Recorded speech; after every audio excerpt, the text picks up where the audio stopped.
Hi, there's a little bit of lip clump in my throat, so you're gonna have to bear with me on this one. I'm Veda, and this is my talk. So, I'd like to talk about people. The first person I ever drew was the result of my mother trying to distract her kids so she could cook dinner in peace. She sat me down at the table, gave me some paper, and said, "Here, Veda, draw Dad." A few minutes later, she came back, and there he was. 2 ears, 2 eyes, 2 eyebrows, and a smile, all drawn out in blue crayon. Yes, even at 3, I thought of my dad as smiling.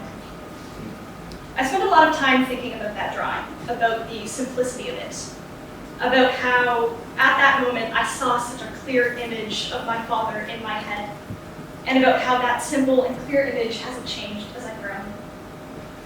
People, the people in my orbit, I've always seen as fundamentally simple. But outside of those fundamentals, they are anything but. My people have complexities and quirks, and these things make them human, wonderful, flawed, amazing, and everything in between. I come from a family of experts on how to love. There's my younger brother Finn, who I have a mere 13 months on. Finn expresses his love through sarcastic commentary that makes us all cackle at the dinner table, or holding on tight while we zoom down snowy hills on cheap toboggans.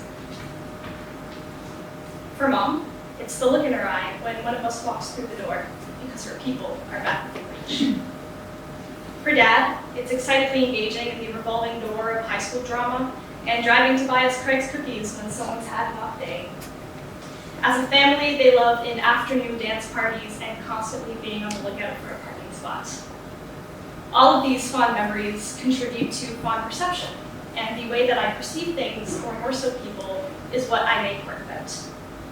It started off unspoken, something I just did but couldn't verbalize, a means of soothing the little girl I once was, the person I am now, and the person I will grow to be. And then there's consistency, the consistency of family, which was a balance I could obtain within brushstrokes or crosshatching. I came to learn that perception and consistency, though not related in everyday life, has the potential to go hand in hand in art. I recently watched a TED Talk by a philosopher named Sean Tiffany called Mind the Gap. And in it, he argued that between every perception and every reality, there's a gap. But this gap is kind of absurd because we don't see perception as truth. We see reality as truth, but we see perception as understanding. So if I ask you to picture a can of Dr. Pepper, and you choose to picture a bottle of ginger ale, it's absurd, yes, but you are still understanding the message.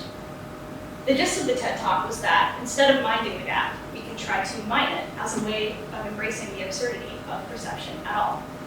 And I love that moral because it permits me to be as authentic as possible with my art. I'm able to visualize perception in as much or as little detail as I want. I have a small bit of control over what you see. What you see through those brushstrokes and crosshatches is how I love.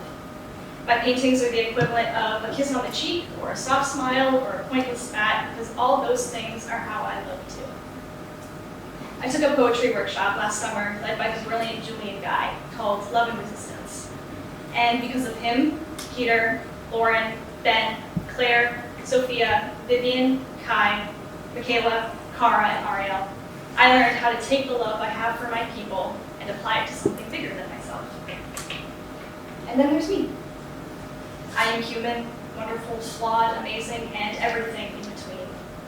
I feel a lot, and I love a lot, so my art is a way of managing that. There came a point last year when I was asked, why people? Why not landscapes or abstracts? Why not objects? I didn't have an answer. I just knew that it felt right. There has always been some sort of connection between person and art that I cling to so strongly.